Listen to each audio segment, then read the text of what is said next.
Bonjour à toutes et bonjour à tous et bienvenue sur ma chaîne Florence Chanty. Donc si vous souhaitez me soutenir, n'hésitez pas à cliquer sur le pouce qui va vers le haut ou à vous abonner et même à écrire des commentaires qui vont m'encourager à continuer dans cette voie. Donc la question du jour, c'est comment préparer sa question lorsqu'on souhaite participer à une journée de constellation et être constellé. Parce qu'il faut savoir que l'on peut participer à une journée de constellation en étant simplement représentant, c'est-à-dire en se mettant au service des constellations des autres et pas forcément en passant avec notre propre problématique. Donc les deux peuvent se faire. Donc si vous souhaitez cependant passer avec votre question, ce qu'il faut savoir, c'est que plus votre question va être précise, donc plus vous l'aurez travaillé en amont, plus le facilitateur va percevoir la direction qu'il va falloir prendre. Dans les constellations, en fait, ce qui se passe, c'est que le facilitateur, l'animateur, va émettre des hypothèses d'après ce qu'il va entendre, d'après son questionnement aussi de la personne qui passe. On va prendre telle ou telle direction. Alors pour une seule question, parfois il y a énormément de directions possibles, donc on va aller voir quelque part. Et ce n'est pas une science exacte, donc on va aller voir, on va mener une enquête et ça va nous amener un éclairage. Ça va parfois on va voir que on a des réponses de ce côté-là, mais qu'il faudrait aussi aller lors d'une autre constellation ailleurs parce que ce n'est pas suffisant. Parfois on tombe pile dans quelque chose où on va sentir que dans le corps, ça va nous délivrer d'un poids. Il va y avoir une compréhension parce qu'on va tomber, on va venir toucher vraiment l'origine du problème et on va vraiment déprogrammer dans le corps. Mais parfois, ça va pas suffire, il va falloir revenir ou bien aller se faire accompagner différemment. Mais en tout cas, à chaque fois, il y a quand même une mise en lumière de quelque chose.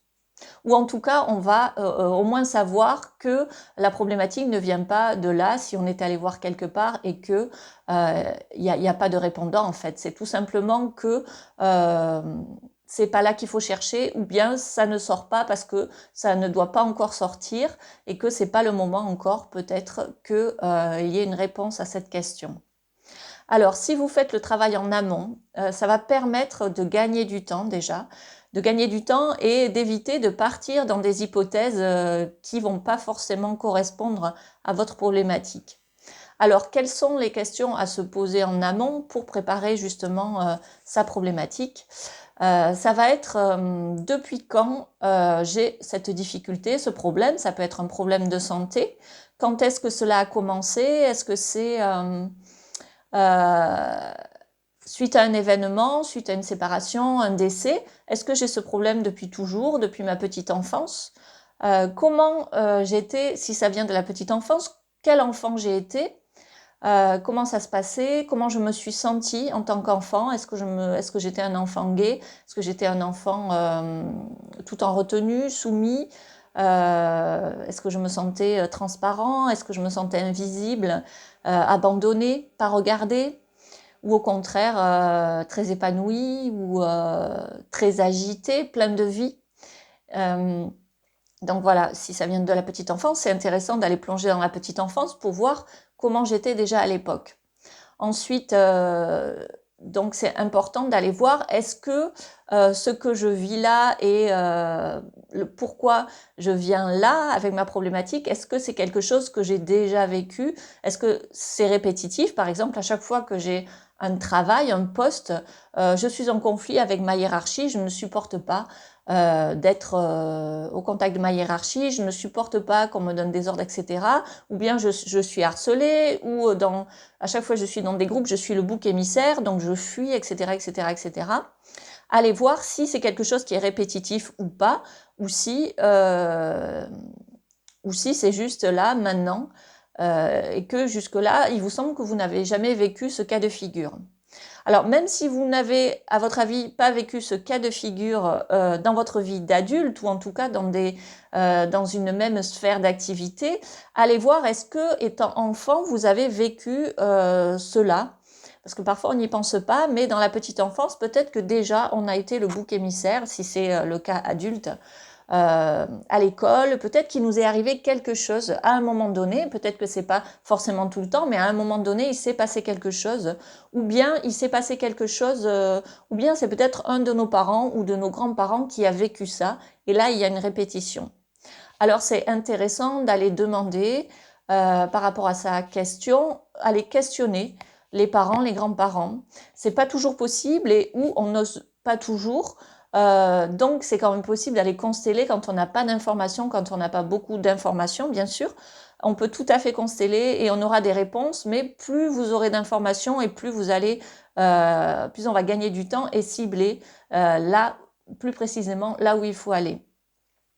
Alors en plus, ce qui est important, c'est d'aller voir, euh, est-ce que donc il y a des répétitions dans la lignée et quelles blessures sont associées à cette situation. Est-ce que c'est dans mon travail, à chaque fois je me sens humiliée ou lorsque je suis dans un groupe, je finis toujours par être rejetée.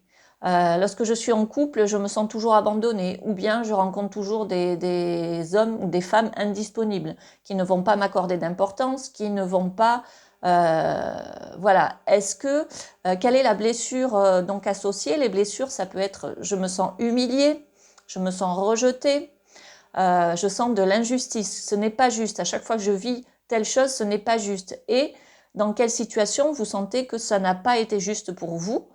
Et peut-être aller voir aussi dans l'enfance, là où ça a commencé, qu'est-ce qui n'était pas juste? Surtout dans la relation parent-enfant, qu'est-ce qui n'était pas juste pour vous? Donc tout ça, c'est vraiment un terreau fertile pour avoir des indications, pour savoir et pour orienter le choix de la constellation.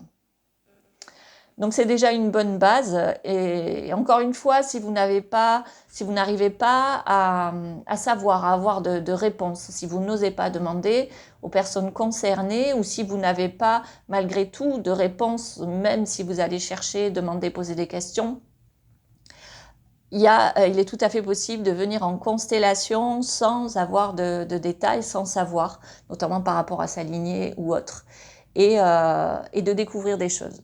Donc voilà. Donc, je vous souhaite de préparer au mieux votre questionnement et ne pas hésiter à quand même, malgré tout, y aller, même si vous hésitez entre deux questions et que vraiment au dernier moment vous ne savez pas. Faites-vous confiance aussi. Vous pouvez, même le jour J, quand c'est votre tour, juste fermer les yeux, vous recentrer et sentir. La bonne question va arriver, tout simplement. Donc, faites-vous confiance et puis bonne constellation.